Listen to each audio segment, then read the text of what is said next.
Hey, hello everyone. Good morning. My name is Asim Haldar and I welcome you all to my channel Monitor Language. तो I hope आप लोग बहुत अच्छे होंगे and पढ़ाई भी बहुत अच्छे से चल रहा होगा। एंड देखो, आज हम देखेंगे क्वेश्चन नंबर 31 से 40। ठीक है, लास्ट वीडियो तक हमने 30 तक क्वेश्चन कर लिया था, और अगर कुछ प्रॉब्लम हो मुझे कमेंट में बता देना। ठीक है, चलो स्टार्ट करते हैं। देखो, फर्स्ट क्वेश्चन क्या बोला है। एक तो हमें एक हैलाइट दे रखा है, इसके साथ ये ग्रुप भी दे रखा है, एंड जो रिएजेंट है वो देखो एक बेस है। तो फर्स्ट हमें ऐसी रिएक्शन देखने को मिले तो मैंने पहले ही बताया था, तो फर्स्ट हम क्या सोचेंगे, एसिड बेस रिएक्शन के बारे में, राइट। अब देखो, बेस तो हमारे पास है और एसिड का कोई पॉसिबिलिटी है ना। ये सल्फर के नेक्स्ट जो भी कार्बन से कनेक्टेड हाइड्रोजन होंगे वो एसिडिक होंगे। क्यों? क्योंकि देखो, तो इसको मैं एक बार एक्सपेंड करके लिखता हूँ। ये हो गया सल्फर, सल्फर ऑक्सीजन, इससे कनेक्टेड कार्बन, और ये ऐसे था, यहाँ 3 हो गया, फिर Cl। तो देखो ये pH आया, तो ये वाला जो कार्बन होंगे, इससे कनेक्टेड जो हाइड्रोजन है वो ऑब्वियसली एसिडिक होंगे, है ना। तो उसके वजह से क्या होंगे, यहाँ से ये NaNH2 जो है वो स्ट्रॉन्ग बेस है, तो ये क्या करेगा, ये वाला प्रोटॉन ले लेगा और यहाँ कार्बन आयन बनाएगा। अब देखो, कार्बन आयन बना लिया, तो सिस्टम के थोड़ा अच्छे से अरेंज करते हैं। देखो, ऑर्गेनिक में होता है ना, अगर सिस्टम को आप लोग बहुत अच्छे से अरेंज कर लिया तो रिएक्शन काफ़ी अच्छे से हो जाएगी। तो मान लो ये, सॉरी फिर से मैंने हाइड्रोजन लगा दी, हाइड्रोजन को तो निकाल दिया है ना। तो ये क्या बना, यहाँ बना नेगेटिव, उसके बाद हाइड्रोजन, कितने टोटल कार्बन है देखो, यहाँ 3 और 1 4। तो देखो 1 2 3 और 4, ये हो गया, और क्लोरीन। ठीक है, अब देखो ये क्या कर सकता है, ये जो नेगेटिव चार्ज है क्लोरीन के, यहाँ होंगे एंटी बॉन्डिंग, क्या करेगा, ये नेगेटिव चार्ज यहाँ पर इलेक्ट्रॉन डालेगा और रिएक्शन ऐसे एक 5 मेंबर की रिंग फॉर्म होते हुए दिखेंगे। देखो 1 2 3 4 एंड 5। तो ऐसे एक 5 मेंबर की रिंग फॉर्म होते हुए देखेंगे। तो प्रोडक्ट देखो कैसे देखने को मिलेंगे, कुछ ऐसे। तो ऑप्शन बी जो है देखो वो सही रहेगा, है ना। तो ऑप्शन बी जो रहेगा वो सही रहेगा। बाकी में इनमें क्या कर रखा है, एलिमिनेशन, तो ये तो पॉसिबल नहीं है, क्योंकि एलिमिनेशन कब पॉसिबल होता, जब इसके जो क्लोरीन है उसके अल्फा और बीटा पोजीशन पे जो भी कार्बन है वो एसिडिक होता, तब जाके ये एलिमिनेशन वाला प्रोडक्ट देखने को मिलता, नहीं हो सकता। बी में देखा है हमने 5 मेंबर रिंग, और इनमें देखो डायरेक्ट ही क्या कर दिया, सब्सटीट्यूशन कर दिया। तो अगर एसिड बेस रिएक्शन की पॉसिबिलिटी है तो डायरेक्ट सब्सटीट्यूशन नहीं देखने को मिलेंगे, तो सी भी गलत हो गया, तो डी भी गलत हो गया ऐसे। तो ऐसे करके हम ऑप्शन बी को मार्क करेंगे, सही है। अब क्वेश्चन नंबर 32 की बात करते हैं। देखो, which of the following reaction is an elimination reaction. अब एलिमिनेशन रिएक्शन देखो कैसे होता है। ये क्या है, H2SO4 एक स्ट्रॉन्ग एसिड है, तो ये एसिड क्या करेगा, ये ऑक्सीजन के पास है लोन पेयर, तो ये एसिड ये इसको ले लेगा। ठीक है, तो और क्या बनाएगा, ये बनाएगा वाटर। वाटर बना, वाटर बहुत अच्छा लिविंग ग्रुप होता है और सिस्टम में कोई भी न्यूक्लियोफाइल नहीं है, तो ऑब्वियसली पॉसिबिलिटी क्या है, एलिमिनेशन होने की। तो कैसे एलिमिनेशन होंगे, ये अच्छा लिविंग ग्रुप है, इस वजह से क्या होंगे कि यहाँ पर कार्बोकेटायन बनेगा, उसके अल्फा पोजीशन पे हाइड्रोजन है ना, तो क्या करेंगे, ये H+ को निकाल के ऐसे एलिमिनेटेड प्रोडक्ट देखने को मिलेंगे। तो ये वाला जो मैकेनिज्म है ये तो डेफिनेटली एलिमिनेशन से जाएंगे, तो ये हो सकता है। अब बी की बात करूँ, बी में देखो सिमिलर, इनमें रिएक्शन देखो, जब दोनों ऐसे एंटी पोजीशन पे रहते हैं ना, दो लिविंग ग्रुप एक दूसरे के एंटी पोजीशन पे है, और सिस्टम में हमारे पास देखो आई है, आयोडीन है, आयोडीन में काफ़ी अच्छा न्यूक्लियोफाइल होता है। तो आयोडीन क्या करेंगे, ये वाला जो ये है बॉन्डिंग है, ये क्या करेंगे, ये ब्रोमीन पे अटैक करेगा, ये ऐसे करके यहाँ से ब्रोमीन को हटा देगा, और हमें प्रोडक्ट क्या देखने को मिलेंगे, एक तो देखो IBr देखने को मिलेंगे प्लस KBr, मतलब लास्ट जो Br एज ए नेगेटिव निकलेगा वो जाके जो पोटाशियम था उसके साथ सॉल्ट बना लेगा, और आयोडीन Br के ऊपर अटैक करने की वजह से क्या होंगे, ये Br IBr बनेगा और हमें प्रोडक्ट देखने को मिलेंगे। तो ये भी एक तरह का एलिमिनेशन है, तो ये भी सही है। अब देखो ए एंड ए बी सही है। फिर मैं इसकी बात करूँ, इनमें देखो 3 डिग्री है, तो मतलब ऐसे तो रिएक्शन या 3 डिग्री पोजीशन पे क्या नहीं होता, एलिमिनेशन सॉरी सब्सटीट्यूशन नहीं होता, लेकिन प्रोडक्ट हमें सब्सटीट्यूशन बना के दे रखी है। तो ये वाला रिएक्शन ऑब्वियसली सब्सटीट्यूशन में के अंदर गया होगा। तो यहाँ से मैं बोल सकता हूँ कि ये वाला जो रिएक्शन है वो सब्सटीट्यूशन के अंदर से गया है। और देखो ये एक 2 डिग्री कार्बोन है ना, 2 डिग्री हाईलाइट होने की वजह से यहाँ सब्सटीट्यूशन की पॉसिबिलिटीज है। सॉरी मैंने 3 डिग्री समझा था, ये है 2 डिग्री।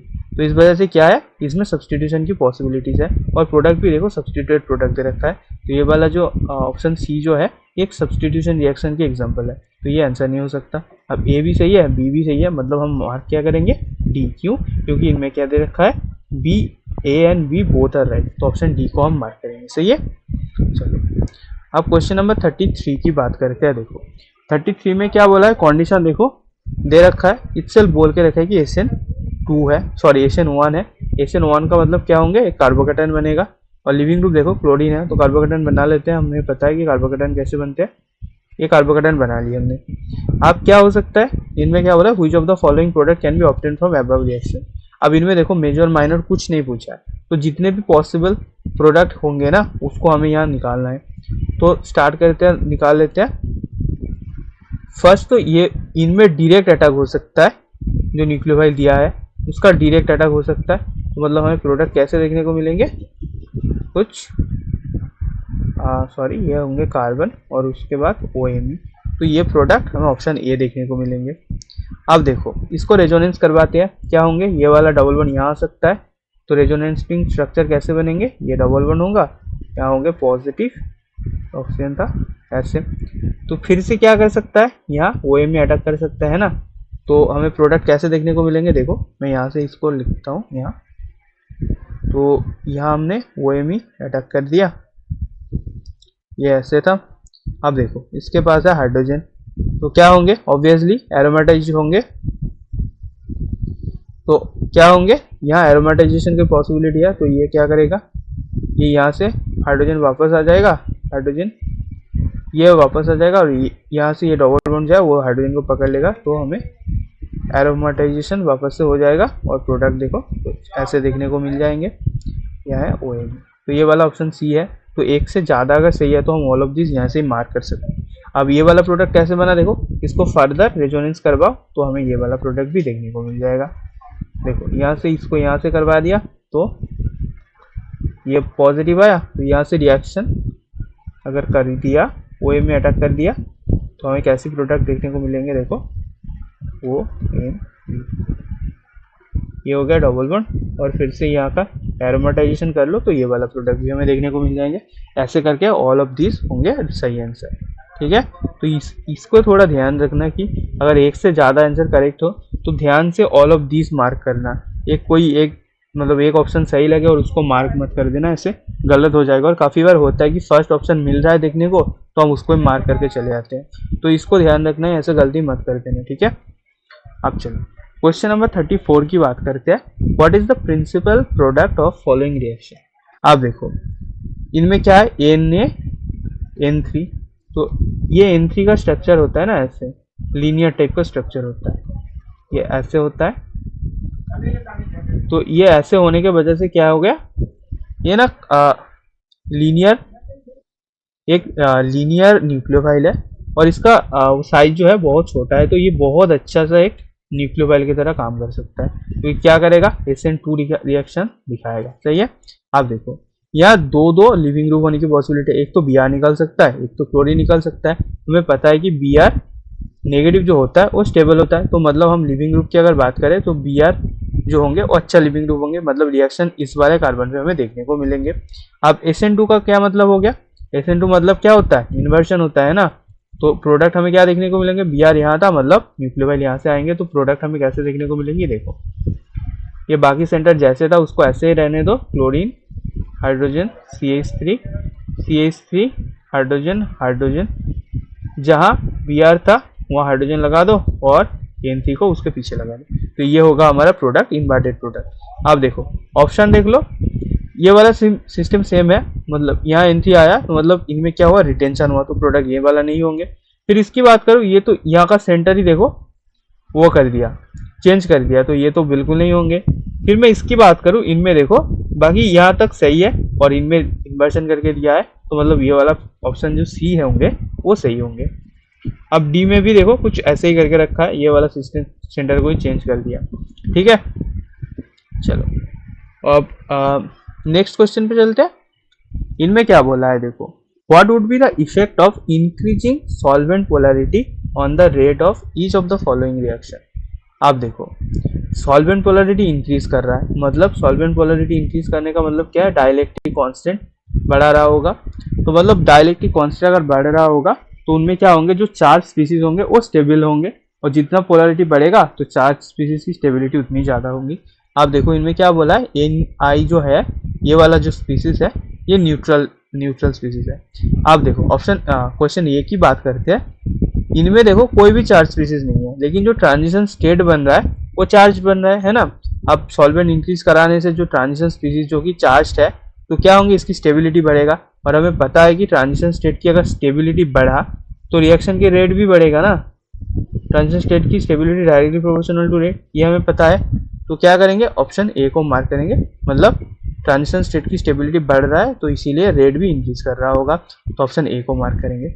अब इनकी बात करते हैं, देखो इनमें देखो जो स्टार्टिंग मटेरियल है वही क्या है, ये इटसेल्फ चार्ज स्पीसीज है। ये अगर चार्ज हो गया तो यहाँ तो मतलब सॉल्वेंट पोलैरिटी इंक्रीज कराने से ये वाला और भी ज़्यादा स्टेबल होंगे, और फिर से ये रिएक्शन मतलब चार्ज अगर इंक्रीज करवा दिया तो ये वाला जो स्पीसीज है वो क्या होंगे, वो और भी स्टेबिलिटी के तरफ जाएंगे, मतलब स्टेबिलिटी जो होंगे वो इंक्रीज कर रहा होगा। तो स्टेबिलिटी अगर इंक्रीज कर रहा होगा डेफिनेटली रेट भी डिक्रीज कर रहा होगा ना, क्योंकि कोई भी स्टेबिलिटी छोड़ के अपने आगे नहीं जाना चाहेगा। तो ऐसे करके हम बोलेंगे इनमें क्या होंगे, रेट स्लाइडली डिक्रीज करेंगे। ऐसे हम क्वांटिफाई तो नहीं कर सकते, लेकिन इन जनरल जितने भी हमारे पास कॉन्सेप्ट है वो हम लगाकर ये वाला क्वेश्चन सॉल्व कर सकते हैं। ठीक है, तो इनमें होंगे ऑप्शन ए और बी, सही है। अब चलो नेक्स्ट की बात करते हैं, इनमें क्या बोला है देखो, which of the following is most reactive toward SN2 reaction। अब SN2 हमने देखा था, SN2 में क्या होता है, SN2 के देखो ट्रांजिशन स्टेट की मैं बात करूँ, एक ऑप्शन ए ही ले लेते हैं। तो देखो यहाँ था डबल बॉन्ड ऐसे, ये था कार्बन, और सिस्टम में अगर कोई भी न्यूक्लियोफाइल डाली तो रिएक्शन ट्रांजिशन स्टेट कैसे देखने को मिलेंगे, कुछ ऐसे देखने को मिलेंगे, है ना। तो इनकी मैं ऑर्बिटल की बात करूँ तो ये था पाई ऑर्बिटल, ये जो पाई ऑर्बिटल है वो, और यहाँ क्या होता है, एक यहाँ से निकालता है और न्यूक्लियोफाइल पीछे से अटैक करते हैं ऐसे, और यहाँ से ये निकालता है, सॉरी ये अटैक करता है और पीछे से ये निकालते हैं। तो देखो कैसे देखने को मिलता है हमें ट्रांजिशन स्टेट ऐसे, तो हाइड्रोजन था उसको ऐसे रहने दो। आप देखो ये पी है जो कि पैरेलल है, यहाँ से मान लो न्यूक्लियोफाइल आ रहा है और यहाँ से क्या हो रहा है, क्लोरीन जो है वो लीव कर रहा है। तो ऐसे ट्रांजिशन स्टेट हमें देखने को मिलता है। अब हमने देखा था जो ट्रांजिशन स्टेट होता है वो 10 इलेक्ट्रॉन होता है, मतलब क्या है, इलेक्ट्रॉन रीच है ना। अगर इलेक्ट्रॉन रीच है और उसको मौका मिल रहा है इलेक्ट्रॉन को डिस्पर्स करने के लिए, तो देखो इसके पैरेलल ये पाई है, तो क्या करेंगे, ये इसके अंदर डीलोकलाइज हो सकता है, तो ट्रांजिशन स्टेट स्टेबल हो रहा है। तो मैं यहाँ से बोल सकता हूँ कि जितना ज़्यादा ऐसे डीलोकलाइजेशन की पॉसिबिलिटी होंगे उनमें उतना ज़्यादा रेट होंगे, मतलब जो स्टार्टिंग मटेरियल है वो उतना ज़्यादा रिएक्टिव होंगे, है ना। तो देखो ये अच्छा खासा रिएक्टिव है। अब इसकी बात करूँ, इनमें क्या है, जो ये एलाइल मतलब डबल बॉन्ड के जगह क्या आ गया, पूरा फिनाइल आ गया। तो उन वाले केस में कैसे रिएक्शन देखने को मिलेंगे, और भी अच्छा ट्रांजिशन होंगे ना, तो इनके रेट तो और भी फास्टर होंगे। अब इनकी बात करूँ, इनमें देखो ऐसा कुछ नहीं है तो इसको हटा देते हैं डायरेक्टली। अब डी की मैं बात करूँ, डी में देखो क्या है, ये डबल बॉन्ड के जगह क्या आ गया, कार्बोनिल आ गया। अब कार्बोनिल क्या है, इटसेल्फ एक इलेक्ट्रॉन विथड्रॉइंग ग्रुप है जो कि स्ट्रांगली इलेक्ट्रॉन अपने तरफ पुल करेगा, तो इसके लिए इसका जो रेट होंगे वो सबसे ज्यादा होंगे। तो ऐसे करके हम बोल सकते हैं ऑप्शन जो डी रहेगा वो सबसे ज्यादा रहेगा। और इनफैक्ट ये क्या होता है ना, इसको हम मानते हैं best substrate for SN2 reaction, मतलब बेस्ट SN2 रिएक्शन दिखाते हैं ऐसे अगर सबस्ट्रेट हो, मतलब ये कीटोन है उसके अल्फा पोजीशन पे अगर कोई भी लिविंग ग्रुप है, मैं इन जनरल ये वाला सबस्ट्रेट की बात नहीं कर रहा हूँ, ऐसे सबस्ट्रेट मतलब कीटोन जहाँ है उसके अल्फा पोजीशन पे अगर लिविंग ग्रुप लगाओ तो ऐसे सब्सट्रेट आगे हमको अगर देखने को मिलेंगे तो हम उसको SN2 के लिए बहुत अच्छा सब्सट्रेट मानेंगे। ठीक है, तो ऐसे करके हम ऑप्शन डी को मार्क करेंगे। और मुझे कमेंट पे बताना इसका ओवरऑल ऑर्डर क्या रहेगा। ऐसे तो मैं समझा दिया पूरा, तो मुझे कमेंट के बताना कि overall rate order of SN2। ठीक है, तो मुझे कमेंट पे बताना। डी का तो सबसे ज़्यादा हो गया और सी का भी मैंने बता दिया सबसे पीछे। अब इन दोनों का मुझे बताना। ठीक है, चलो क्वेश्चन नंबर 37 की बात करते हैं। इनमें क्या बोला है देखो, 4 क्लोरोब्यूटानॉल। अब देखो ब्यूटानॉल क्या हो गया, 1 2 3 4, तो ये हो गया ब्यूटानॉल 1 2 3 एंड 4 पोजीशन पे क्या है, क्लोरीन है। सिस्टम पे क्या दे रखा है, NaOH, तो NaOH जगह दे रखा है, ये क्या है, स्ट्रॉन्ग बेस है ना। स्ट्रॉन्ग बेस है मतलब सिस्टम में अगर कोई प्रोटॉन होगा तो पहले वही निकालेगा। प्रोटॉन है ना, एसिडिक प्रोटॉन, ये वाला अल्कोहल, तो क्या करेंगे, यहाँ से निकालेगा। तो मतलब हमें क्या देखने को मिलेंगे, इसके कॉन्जुगेट बेस देखने को मिलेंगे, और ये हो गया क्लोरीन। अब इसके एंटी बॉन्डिंग है, यहाँ पर क्या कर सकता है, ये ऑक्सीजन अपना इलेक्ट्रॉन यहाँ पर डाल सकता है और ये सीआर निकाल जाएगा। तो हमें क्या देखने को मिलेंगे, एक 5 मेंबर रिंग देखने को मिलेंगी। देखो एक 5 मेंबर इथार देखने को मिलेंगे, 1 2 3 4 एंड 5, तो 5 मेंबर एक इथार देखने को मिलेंगे। और ऑप्शन देख लो, इनमें 6 मेंबर गलत हो गया। ऑप्शन बी में देखो 5 मेंबर है, तो इसको हम मार्क करेंगे और आगे बढ़ेंगे। ठीक है, अब क्वेश्चन नंबर 38 की बात करते हैं। क्वेश्चन नंबर 38 में क्या बोला है देखो, in given pair of alkyl halide which pair of the first compound is more reactive than second compound towards SN2। अब SN2 हमें पता है कि SN2 जो होता है वो तो स्टेरिक सेंसिटिव होता है ना, तो मतलब जो प्राइमरी हैलाइड रहता है उसका रेट ज़्यादा होती है। इनमें क्या है, सेकेंडरी है, तो इनकी रेट ज़्यादा है। ये हमने काफ़ी बार देख लिया अभी तक, है ना। अब देखो ऑप्शन बी में डिफरेंस क्या है, एक BR है और आयोडीन है, तो हमें पता है कि आयोडीन अच्छा सा लिविंग ग्रुप होता है एज कम्पेयर टू BR, तो ऐसे करके इसका रेट ज़्यादा होंगे।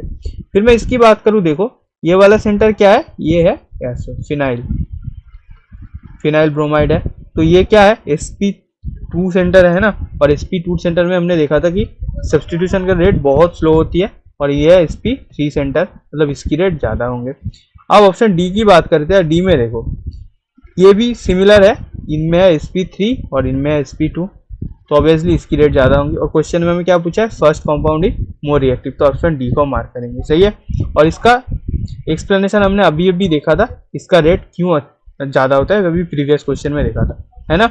चलो क्वेश्चन नंबर 39 की बात करते हैं। इनमें देखो क्या बोला है, in the given pair of reaction in which pair second reaction is more reactive than first towards SN2। ध्यान रखो SN2 की बात करिए, तो देखो इनमें क्या है डिफरेंस, देखो सिर्फ न्यूक्लियोफाइल में है, ये है एनायोनिक और ये है न्यूट्रल, तो ऑब्वियसली एनायोनिक स्पीशीज का रेट ज़्यादा होंगे, तो इसका रेट ज़्यादा होंगे।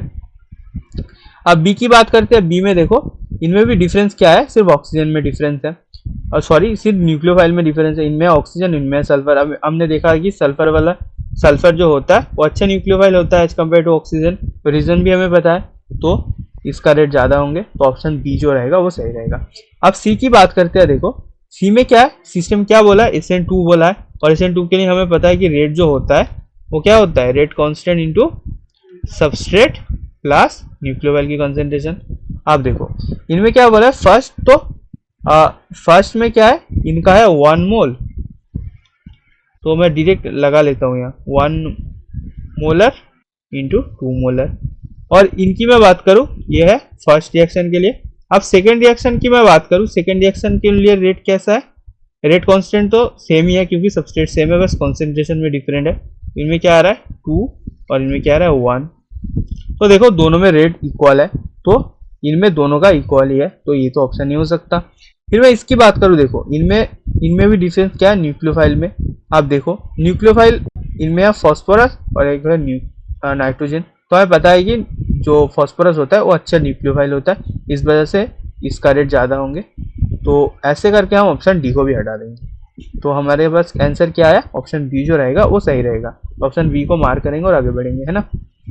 अब क्वेश्चन नंबर 40 की बात करते हैं। देखो among the following pair of reaction which pair of the second reaction is more reactive than first in SN1। ध्यान से देखो इनमें SN1 बोला है।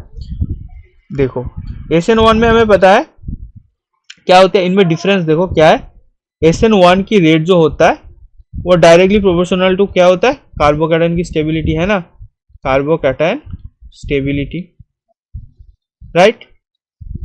तो कार्बोकैटायन देखो इनमें है क्लोरीन और इनमें है ब्रोमीन। ब्रोमीन क्या होता है, अच्छा लिविंग ग्रुप होता है, तो इनमें क्या होंगे एज कम्पेयर टू क्लोरीन, तो इनमें क्या होंगे, तो जो इनमें जो कार्बोकैटायन बनेगा वो काफी जल्दी बनेगा, तो इसकी रेट फास्टर होंगी, तो ऐसे करके हम इसको मार्क करेंगे। फिर मैं इसकी बात करूं, देखो इनमें डिफरेंस क्या है, जो सबस्ट्रेट है वो इक्वल है, डिफरेंस क्या है सॉल्वेंट में। अब हमें पता है कि वाटर जो होता है उसकी डाइलेक्ट्रिक कांस्टेंट ज्यादा होती है एज कम्पेयर टू मिथनॉल।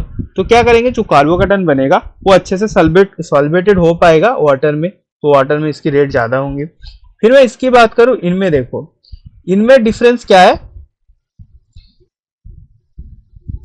अच्छा इनमें देखो इनमें एक तो है स्टार्टिंग मटेरियल की बस कॉन्सेंट्रेशन में डिफरेंट है, तो जिनमें जितना ज्यादा कॉन्सेंट्रेशन होंगे उसमें कार्बोकैटायन भी उतनी ज्यादा बनेगी, मतलब उसकी रेट भी ज्यादा होंगे, तो ऐसे करके हम इसको मार्क करेंगे, सही है। तो इनमें क्या बोला है देखो, second pair is more reactive, तो ऐसे तो सभी ऑप्शन सही है, मतलब हम क्या मार्क करेंगे, ऑप्शन डी जो है वो मार्क करेंगे, सही है। तो यही खत्म करते हैं हम आज का जो वीडियो है, और 10 क्वेश्चन के साथ यही खत्म करते हैं, और नेक्स्ट जो भी वीडियो आएगा उसमें मैं और नेक्स्ट 10 क्वेश्चन के साथ आपको मिलूंगा, ठीक है। चलो थैंक यू फॉर ज्वाइनिंग, मिलते हैं नेक्स्ट वीडियो पे।